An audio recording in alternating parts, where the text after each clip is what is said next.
Okay everyone, welcome back to another video on the channel. Today we're back on GT Sport and we're back with the FIA manufacturers race in the intermediate light rain conditions at Tokyo Expressway. So this was driving in the Group 3 cars, the GT3 cars. I was not going to race this. We did one practice race and the Porsche was so underpowered on the straight.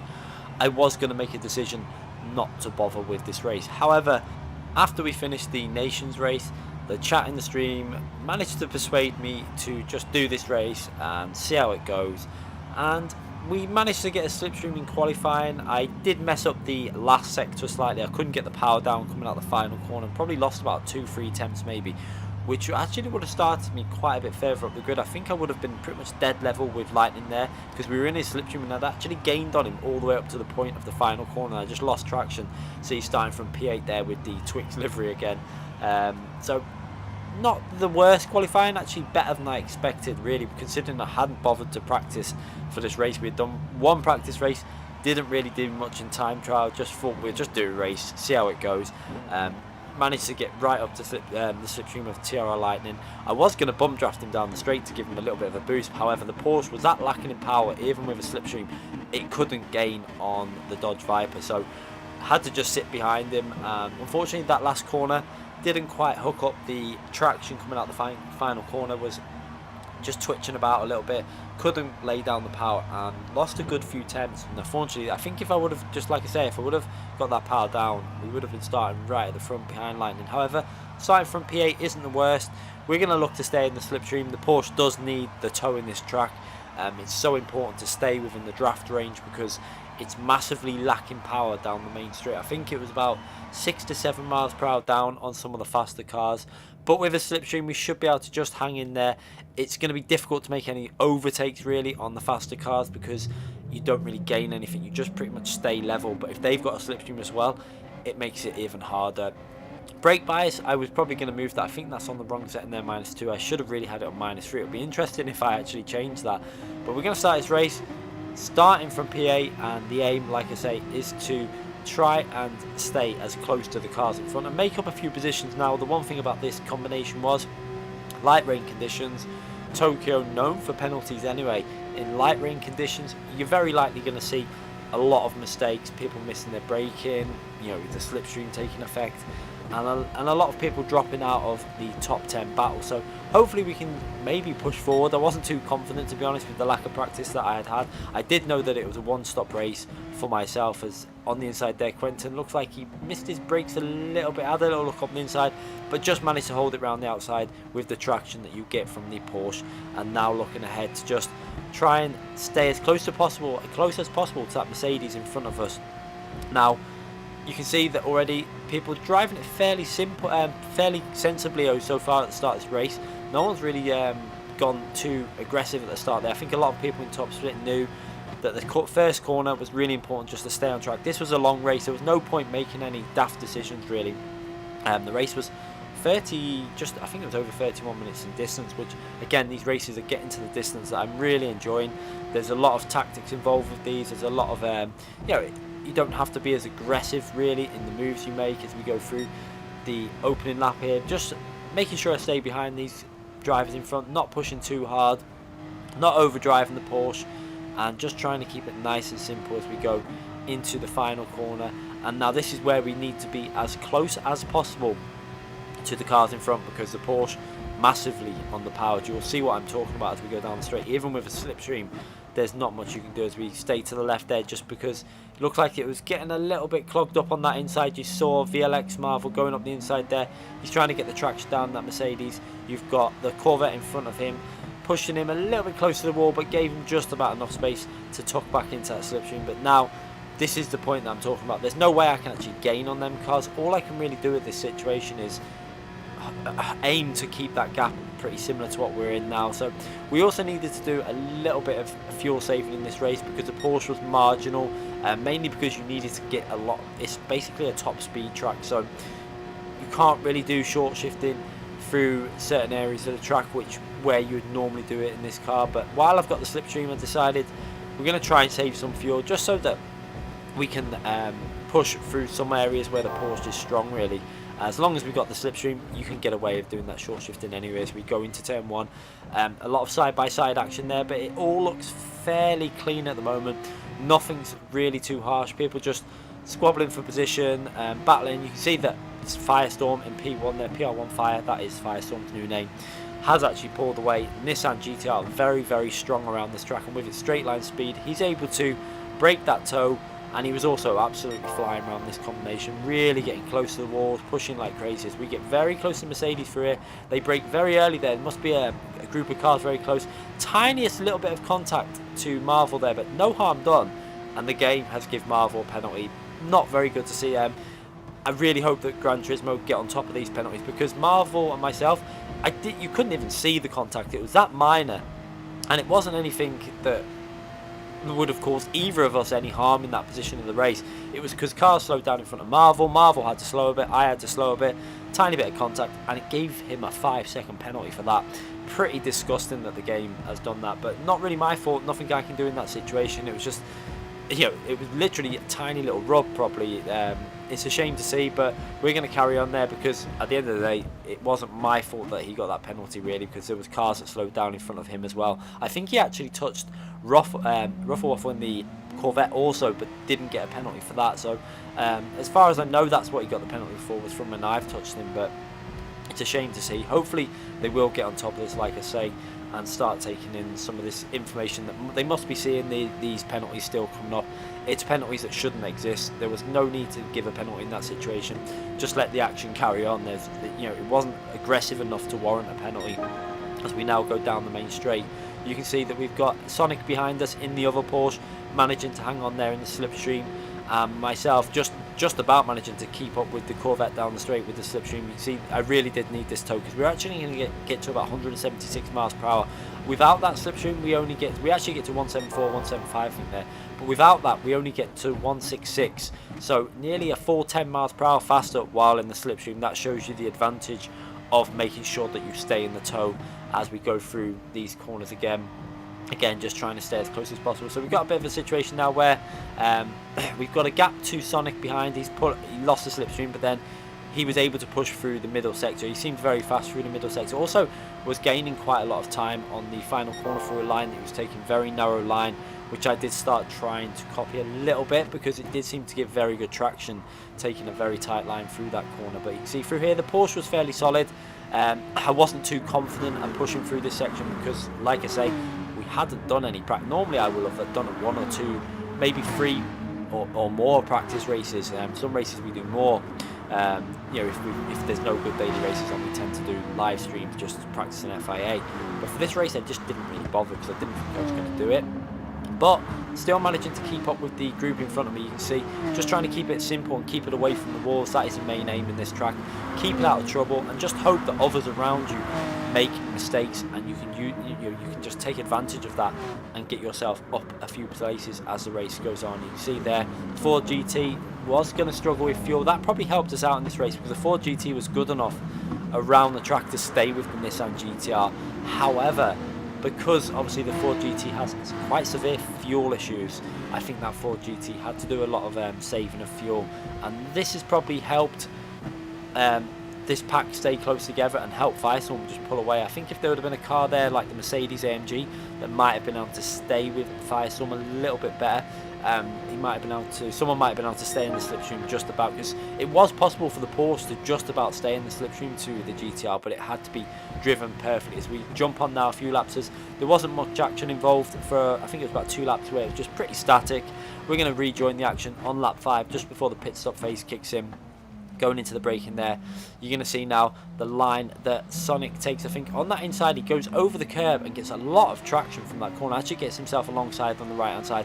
A fair move. It was a little bit risky, you can see, because you can't put the steering angle in for myself at that point, because while accelerating with steering angle in, you'd end up spinning. But he does get himself ahead. It was a tricky one. I couldn't leave any more space, nearly got wiped out, but we got away with that. I was a bit annoyed on the stream, but looking at it, he went for the move. It was fair. It was just the fact that with that corner, the way that the lines that the majority of people take that corner, you can't turn left when accelerating, because if you do, you'll just lose the rear, and you'll spin out. So it was one of them where you want to turn but you can't. You're just trying to slowly squeeze the steering wheel to give him the space. But fortunately we both got away with that. Having a little look up the inside there, but I'm not going to dive up the inside. We're just going to tuck behind and try and use the slipstream now and see if Sonic can get a little bit closer to the cars up ahead through this section. Tyre wear, you can see, was not too bad at this stage. However, the tyres were quite marginal. I found on the longest run, the first race we did, I think the only practice race we did, I was struggling with tyres, but I think I was just over driving it. This is why I think if I would have practiced this more, I maybe could have driven this a little bit more aggressively and really worked out a better way of doing this. But we're in P8 from a race that I wasn't going to do. It's a top race, best drivers in Europe that have entered this FIA round are in this race, and we're in P8 doing quite a good job. We've got Calster behind. Again, didn't manage to get a very good qualifying lap. I think he might have got blocked on his qualifying lap, I think he said. So we're starting a little bit further back than what he should have done. The Citroen, again, very good in the race because it didn't have to do any fuel saving, and it also seemed very strong through the middle sector, and also down the straight because it's got them seven gears. Is quite a strong car when slipstreaming other cars.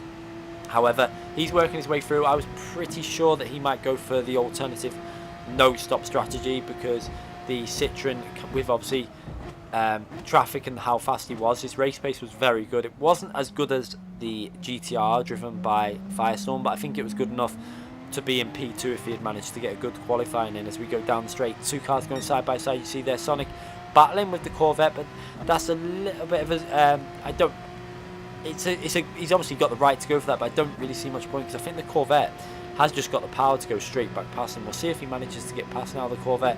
It looks like the Sonic has got the slipstream from the cars in front, so he's actually got the move done. Ruffle, will he go back, try and get back past him? You can see how much more pace that Corvette has got down the straight. But as soon as he pulls out the slipstream, Sonic's got the slipstream to the car in front, so that means that the Corvette just can't get past because the slipstream is very strong on this game. It's hard really to make a move if you don't have a tow from another car. I'm just going to sit back and just take my normal line, and there's no point trying to get right up involved, braking really late and getting involved with this up in front, because it does look like things are getting a little bit feisty, and you never know when stuff like this happens. Penalties can occur. I just want to keep my tyres in the good condition and get to the end of lap 7, get in the pits and change them for the final stint in this race. This was a fairly simple race, even though it was a 31-minute race or something like that. It was a fairly simple one-stop race. It was, you could, like I say, go for a no-stop race, but I don't think there was no real scope for a two-stop. Two-stop would lose you too much time in terms of pits and also in terms of track position, which we all know on this track is pretty much vital, as I have a little bit of contact with the wall there at the moment. You can see the rear starting to lose traction now. This is what I was talking about. Come to the lap 7 on the first stint. On the second stint it wasn't too bad. They could go 8 laps because you've got lower fuel, but on the first stint you could feel the tyres starting to give up a little bit at this stage as I'm trying to push to stay with the slipstream in front. We've got Calster behind, obviously pushing as well, but obviously still trying to look after his tyres as well. We've got Lightning, who I predicted would probably go for a no-stop in this race, fuel save it and then save his tyres and then try and carry on and give himself a gap so he could just drive his own race. So I predicted that Lightning would go for that no-stop. I kind of knew he would. Let's be interested now to see who actually goes for no-stop. As Ruffle there, a massive loss of braking there. And luckily, unfortunately for Josette as well there, got hit by the Corvette, but that was a bit of a bad braking there. Luckily for Ruffle though, when he hit Josette, it stopped him from going off the track completely. Without the hit on Josette, he would have probably been out this race and into the barrier quite a long way behind without much chance of getting back up to speed. So he survived that one big time. He was very close to being out the race completely missed his braking, but unfortunate for Josette, he lost a bit of time there, but again he kept enough pace to not lose the slipstream, so everyone's still involved with the battle. I think Ruffle was the biggest one to gain out of that, because without that contact on Josette, he would have been so far behind and out the slipstream and pretty much out the race, I would say. As you saw Matty going through there in the Mercedes, he's going for, looks like a no-stop strategy. I'm not sure what his tyre wear was like, we didn't actually check that on stream, but I think at the stage we are now, to only be just coming out level with ourselves with fresh tyres, he's going to have a hard time trying to maintain any speed in that Mercedes now with them worn tyres. And looking at all the battling that's going up ahead, it might have been an idea to maybe try and extend that first stint, obviously with Calster that was behind me, but it was a risk that Calster wasn't going for that no stop strategy. If he would have pitted and I would have stayed out, I would have been totally screwed in the Porsche because of the lack of straight line speed. But it might have worked if we would have stayed out in the pit, stayed out for another lap, let Calster go past, use his slipstream. Calster had really good speed, so let him go through, use his slipstream, and then pit, and then get fresher tyres. And you might have jumped some of this battling that's going on up here because they're all very close. You can see hitting the wall, losing overall time. You can see I'm having to get off the throttle now in a corner where you want to be a bit more aggressive through there. You're normally going through there a little bit faster than what we do there.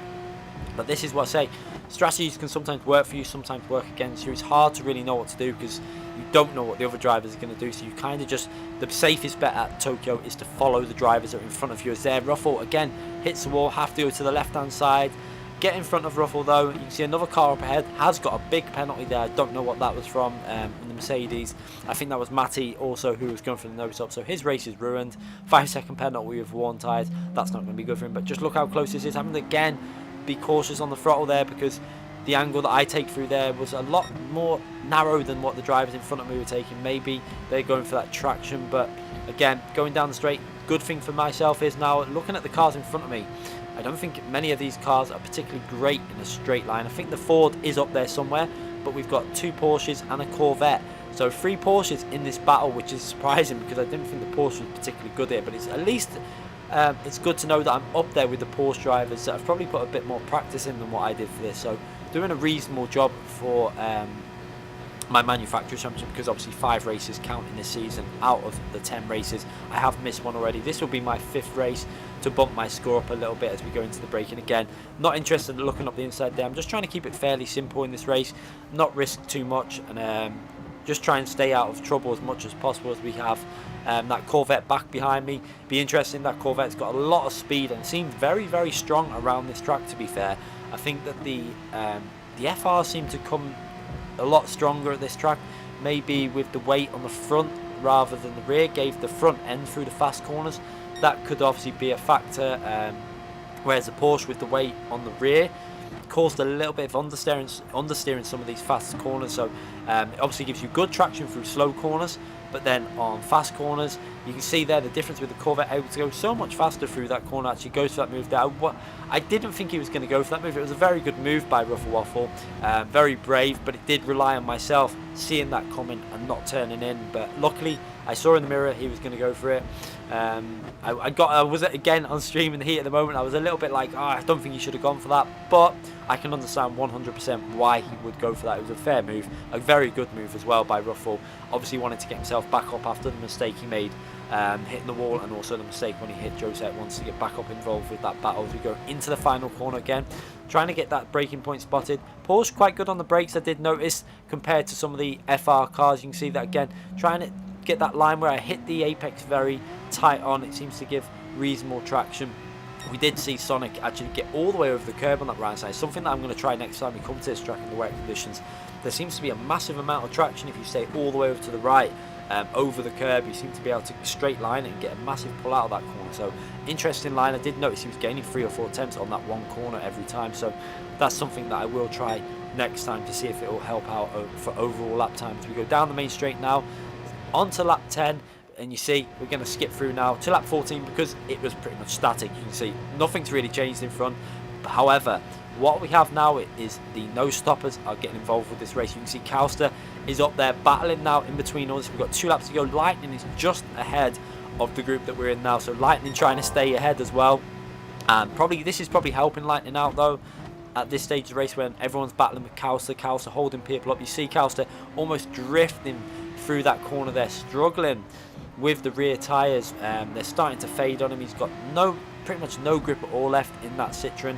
You can see Sonic wanting to go around the outside. We've obviously got fresh tyres on now, so a lot more, I say fresh tyres, but we've got worn tyres, but they're a lot fresher than the no-stop drivers, and looking to get past Calster as quickly as possible. You can see the gap is increasing to P6, and this is a frustrating thing when you've got a car in front that's going to be going so slow. You want to get past as soon as possible, so Sonic's obviously trying his hardest. I have a little look down the left-hand side here because I see that Sonic goes around the right, but then I think Sonic sees that he's not going to be able to make that move. We all stick to the normal racing line, and again, just hoping that Calster can keep some sort of pace up through here because it is holding us up. You can see how close the racing is now, bumper to bumper almost through there.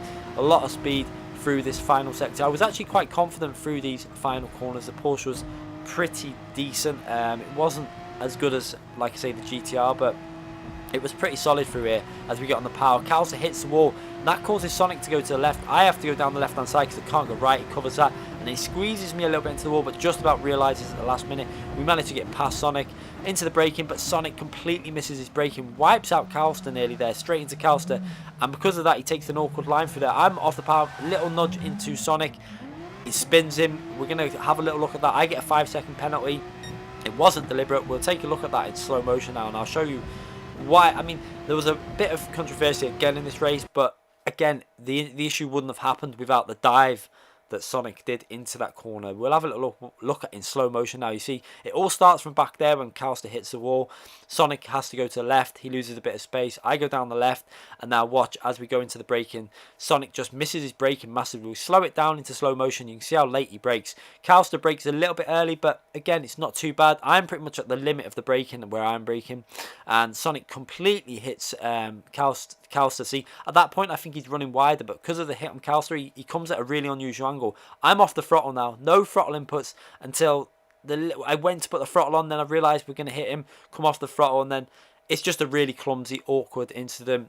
I think 50-50% blame. I think I was possibly too tight to the apex, but I was trying to stay out of the trouble because I saw what Sonic did. Sonic went into the corner way too aggressive, kind of caused it himself. And I think it's just a racing incident. I apologise to Sonic for the tiny bit of contact. It wasn't deliberate, but it was just a case of, it was just one of the slow, awkward situations where if you slow down too much, the clutch will kick in. But again, I think Sonic possibly braked way too late. I think without Calster being there, he would have missed the corner completely. So kind of surprised me how when he rebounded off Calster, it flung him back into the racing line, and that caught me out a bit as well. But apologies to Sonic. There was a bit of discussion after. I think it was all okay though now. I think even Sonic said fair enough, because it was just an awkward situation where we were both in a situation where Sonic dived, I tried to hold the inside line, but now we've got to try and get rid of this 5-second penalty. So I needed to get that gap up to Calster to around 5 seconds, because it doesn't take 5 seconds to get rid of this penalty where it is on the track, because I think with it being close to a braking zone, it only loses you probably loses you around 4 seconds, something like that. It'll be interesting to see. But one thing is, I've got much better tyres than what Calster's got. Calster's suffering, so through this section I should be able to build that lead up by a few tenths, and you can see that increasing nearly at 5 seconds now. So I was pretty confident that that penalty won't cost me P7 in this race. We've got a big gap though, unfortunately, now to the drivers ahead. With all that battling, we lost out about 4 seconds worth of pace, because we were right behind Ruffle Waffle and Devil Soul, etc.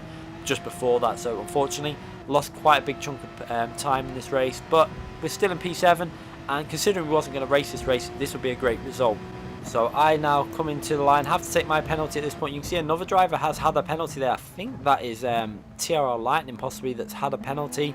So I don't know, I think that was for contact earlier in the lap. We analysed that. He just squeezed Josette into the wall. However, going through this corner, and we see Josette is facing the wrong way, and unfortunate for Josette there, he got wiped. I think it might have been a mixture between Devil and the Corvette that had actually hit, and we watched this on the replay. It was an unfortunate incident. You can check that out on the live stream. Josette, he just got knocked out of the race again, unfortunately for him. And then we go past Lightning, who also ran out of fuel, I think, on the main straight. So we managed to jump 2 places at the end. A bit of luck, go over the line, the leading Porsche, P5, some solid points. So overall, fairly happy with the result, considering what happened at the end there. We're going to come away with decent points, not amazing points, but pretty solid points, and pretty happy that I decided to race it in the end. So it was just that incident with Sonic. We obviously, I think it's just a racing incident, but it was one of them, not much we could really do in the situation. We pick up 2,290 points. Could have been better, obviously, without some of the incidents at the end, but still happy to come away with just under 2.3k points.